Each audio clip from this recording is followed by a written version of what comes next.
Although Christopher Columbus, a Genoese in the service of Castile, had made 3 voyages to the Americas in the 8 years before Cabral's expedition, it was the Portuguese who were Europe's premier seafaring nation in the 15th century. Portugal had forged the first nation-state in Europe. Its Christian kings ended 5 centuries of Islamic rule by the mid-13th century, completing their Reconquista some 250 years before their counterparts in Spain.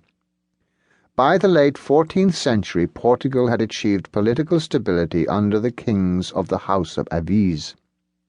Isolated behind the mountain chains that separated the new nation from Castile, the Portuguese looked to the sea. They had absorbed from the Arabs the most advanced seafaring technology of the time, including the fixed keel, the lateen sail, the compass, and the astrolabe. The Portuguese were a nation of traders.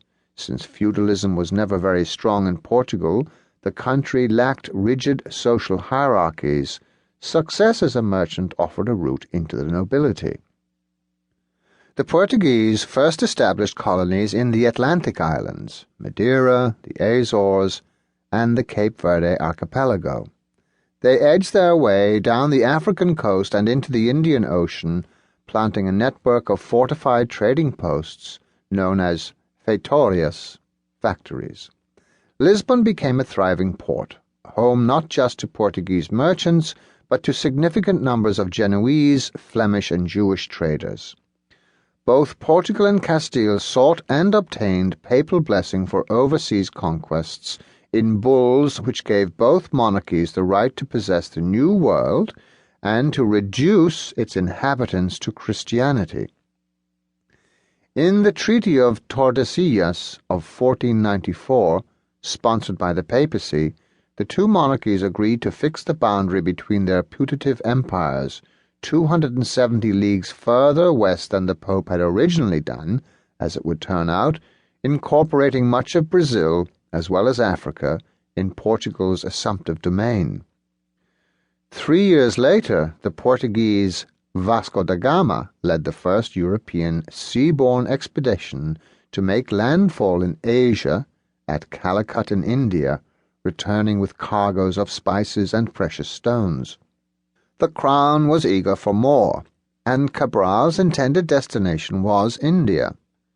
But whether by accident, or more probably because of prior knowledge gleaned by French and Portuguese seamen, a matter still debated by historians, Cabral's fleet swung far to the west, making landfall in Brazil.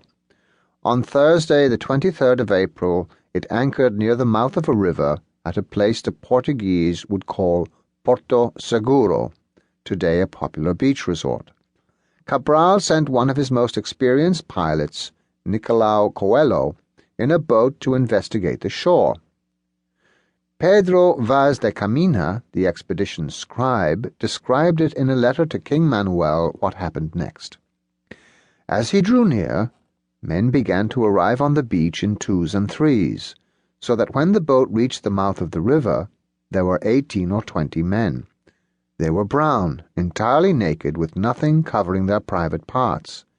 In their hands they held bows with their arrows.